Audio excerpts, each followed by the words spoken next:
With that, Mr. Chairman, I yield the balance to my distinguished colleague out of Jersey. I just want to quickly go over something because we keep rewriting history. The president said peacefully and patriotically. What don't we understand about peacefully and patriotically? He asked for the National Guard. That was ignored. He asked Speaker Pelosi. What don't we understand that? Will the gentleman yield for a question? Are you saying Nancy Pelosi controls the National Guard? Wait a minute. The president could have ordered the National Guard if he wanted to, and you know that. My time. I lost some of my time. The time belongs to the gentleman from New Jersey. You have a few more seconds. And finally, how many elected officials say we're going to fight to win an election? Terminology used all the time, seriously. And of course, if they were guilty, they should be prosecuted. The problem was there were many in the mix. The unanimous consent. The gentleman yields back. The Last thing, your hand gestures, Mr. Fanone. No. You need medication. The time of the gentleman expired. The audience will be in order. The committee will be in order. And the gentlelady from Georgia is recognized for unanimous consent. Thank you, Mr. Chairman. I have two unanimous consent requests to enter into the record, two articles. Gentlelady can proceed. An article dated December 29, 2025, titled Wall Street Journal Editorial Board Calls Out MAGA's Latest 2020 Stolen Election Nonsense. Objection. And the second article, an article dated December 23, 2025, titled Fact Check. Fulton County's 315,000 unsigned early votes are not proof of electoral fraud. Without objection, the gentleman from Illinois is recognized for unanimous consent.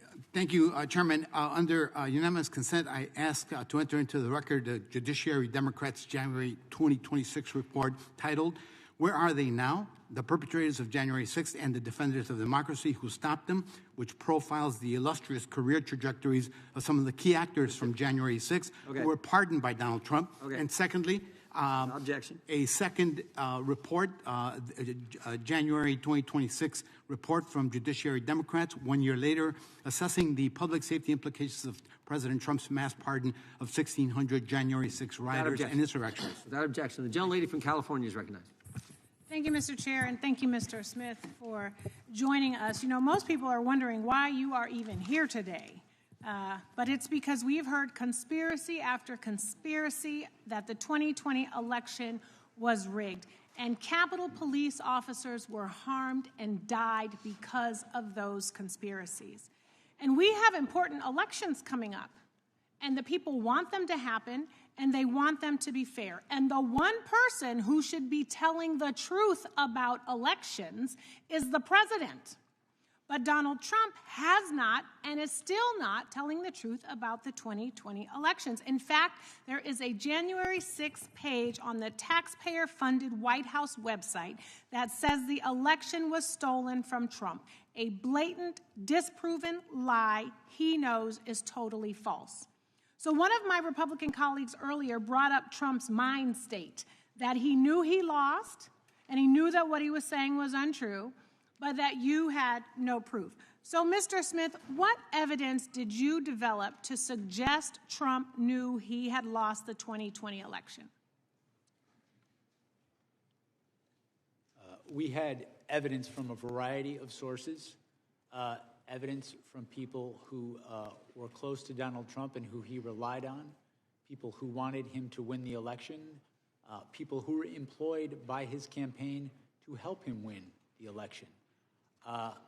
Our evidence is that this was a conspiracy and that Donald Trump specifically sought to prey on party loyalty.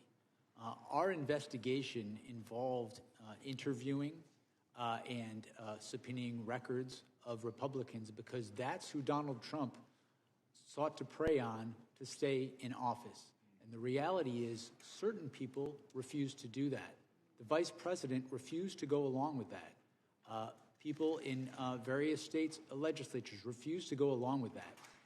And the reality is that if we took this case to trial, a good number of our witnesses would be Republicans. If a Democrat had committed these crimes, had done these things, I would have subpoenaed a number of Democrats. I would have subpoenaed their records.